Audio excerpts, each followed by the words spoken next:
Hi guys, and welcome back to Manchester Fins. This is one of the other display tanks that we have in the shop, which is a South American themed tank.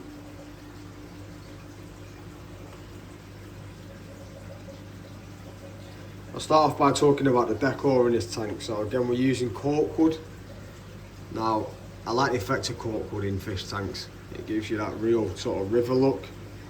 Doesn't take up too much room, and it also gives you something to come down your tanks with, because it is hard to get that root effect in your tanks. It looks like something's growing into the water instead of growing out of it.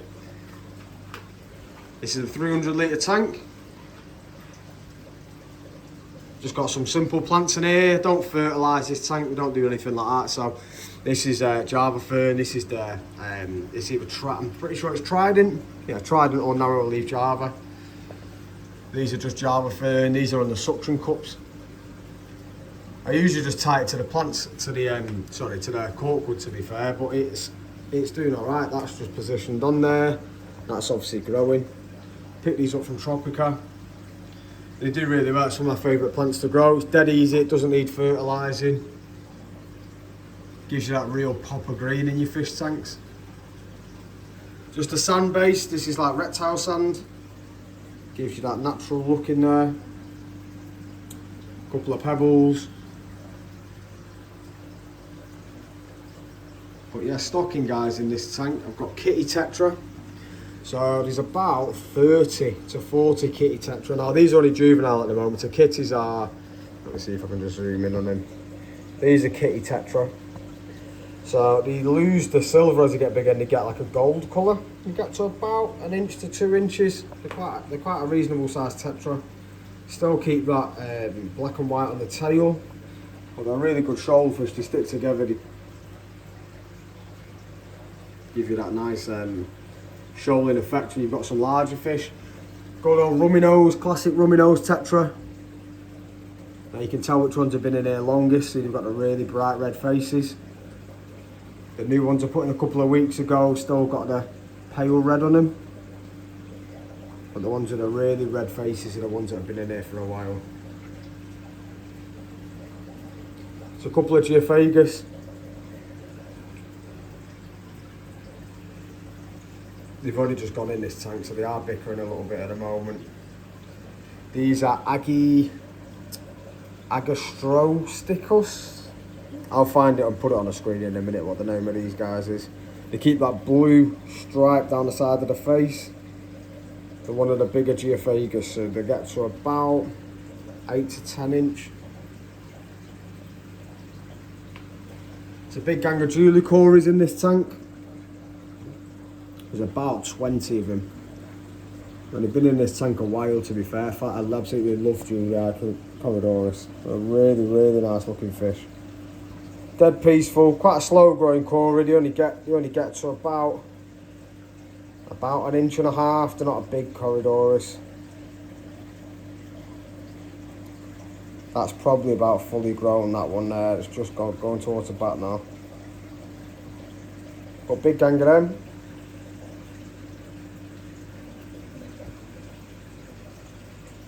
We've got these guys, and honestly guys, for the life of me, I ordered 8 of them in, I sold 4 of them.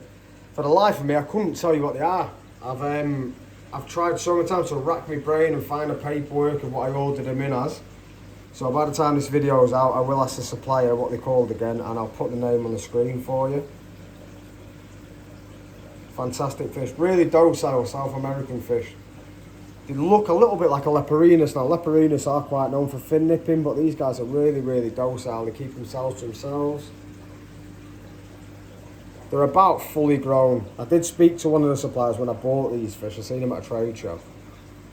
And I ordered them from the trade show. But really unique looking fish.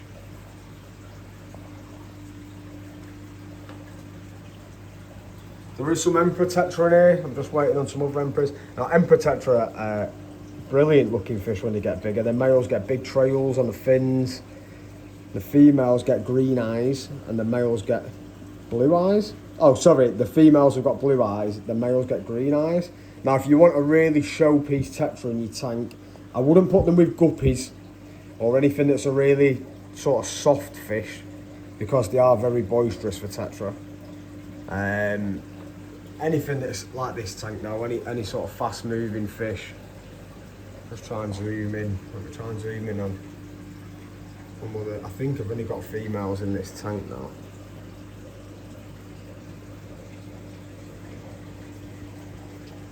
That's in there.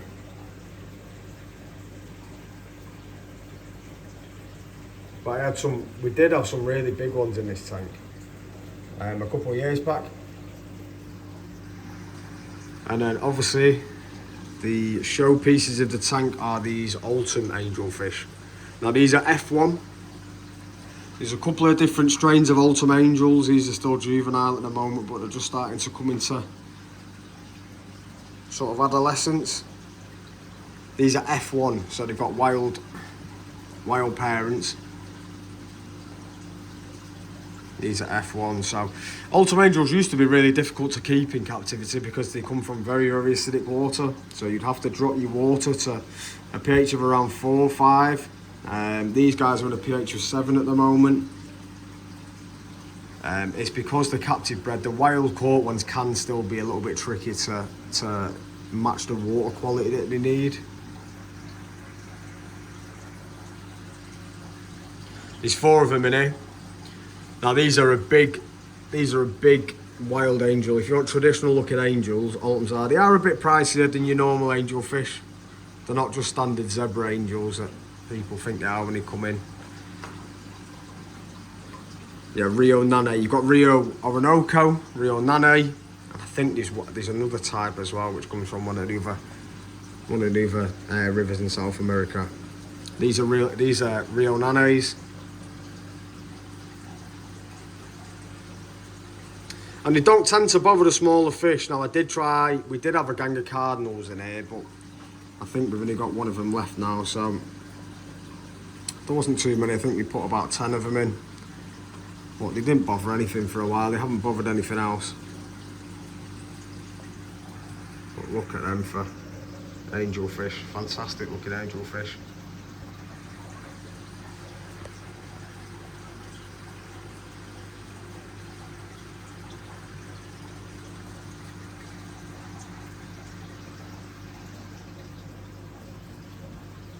There you go, that's better. It's got the camera sorted again. Sorry guys, just getting used to the camera still. So yeah, that's the tank. Filtration wise, it's running on a FX6. Now I clean this filter twice a year, maybe 3 times a year. That's it. We don't touch it apart from that. And the only thing we run in it is, I've just got a couple of things now. So to keep the pH buffered, we use regulator buffer. So on the last video, I did say that the north of England has soft water. I do apologise about that, obviously I was getting used to speaking on camera. So Manchester particularly has very soft water. The northwest particularly has soft water, not the north of England. So we have to buffer the water, especially in the shop, my house, anywhere that's round the area that we're in, we have to buffer it up. Now this works very, very well. And it does keep your pH at 7, but it doesn't work unless you've got crushed coral in your system. Now, if you don't want crushed coral mixed in with your sand, which I don't want here, it's not the desired effect I'm looking for, you can put this inside mesh bags inside your filter. So it's literally just marine sand, guys. So you can pick it up for a couple quid a bag. And what that does is it keeps your GH and your KH in balance, basically.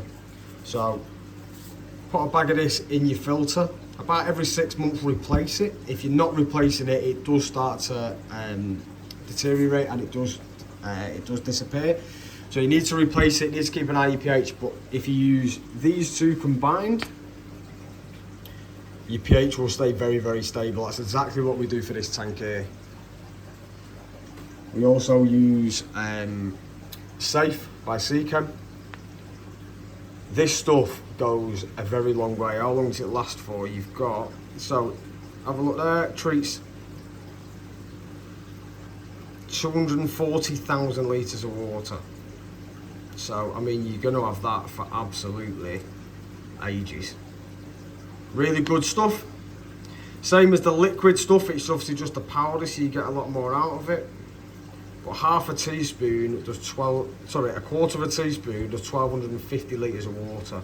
So you literally put in half of a quarter of a teaspoon, and you're not using a lot at all, guys, and it lasts a very, very, very long time. Detoxifies nitrates and nitrites fantastically. Ammonia it's not great with. So if you've got ammonia problems, don't use Primal Safe. It won't get rid of your ammonia. It's very good at getting rid of nitrites and very good at getting nitrates, but what it does is it caps the toxins for about 2-3 days, then it slowly starts to release them. So if you are in a rush and you've got a toxin spike, add this in, or liquid prime, and what that does is it'll cap your toxins, it'll bind them together, it'll make them neutral. Once it's at neutral, you then have got a day or 2 days grace to then do a water change, so you can then take out your toxins. So if you're in a rush and you test it and you've got to go out, you can put some prime in, that's going to calm your toxins down, your nitrates and your nitrites. It won't get rid of ammonia, guys, so don't use it for ammonia. Inside the filter, I also use Biohome. Sorry, I'm just leaning over to grab it. So basically all I use inside the filter is Biohome Ultimate Media. It's porous, so it holds a lot of bacteria. It's really good at holding bacteria, this, guys. So we use 2 trays just full of this, 1 tray's full of floss, and the only thing that I use which is chemically really in the actual filter is Chemipure Blue. Chemipure Blue polishes your water. So obviously this is a display tank in my shop, so I want it to look crystal all the time. If you do just the floss, it will work as well, but we use Chemipure Blue, and what Chemipure Blue does is it polishes your water and it takes out tannins. It's actually better than Purigen. I haven't got a tub down here to show you, but it's called Chemipure Blue. Purigen is very similar, but Chemipure Blue is miles better. It's by a far, it's miles better, and that's why you get this gin clear effect on the water, because all the tannins are taken out. So water changes, we do probably once a week, once every couple of weeks in this tank. We don't do masses of water changes on this tank because it's not that heavily stocked for the amount of fish that we've got in here, for the size of the filtration. I mean, this is a 300 litre tank, it's got a 1500 litre filter on. So it doesn't really need that many water changes. So we don't do them really. I'm not trying to grow these angels out insanely quick. They're growing at a nice rate, they've still got a nice weight on them. We do worm these angelfish. So we use Fluke Solve. You can use flubenzoyl, but you can't use flubenzoyl if you're keeping them with rays. You can't use flubenzoyl with rays. So just bear that in mind. So Fluke Solve is what we use.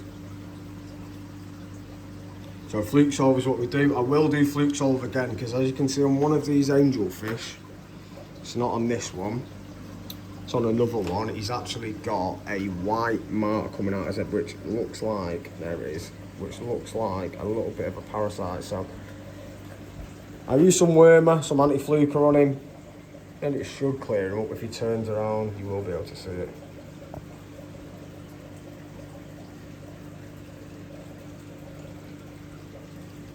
There you go, that's it there.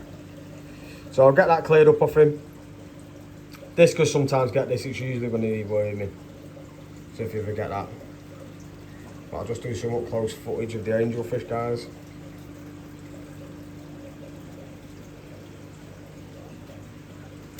So yeah, second video out.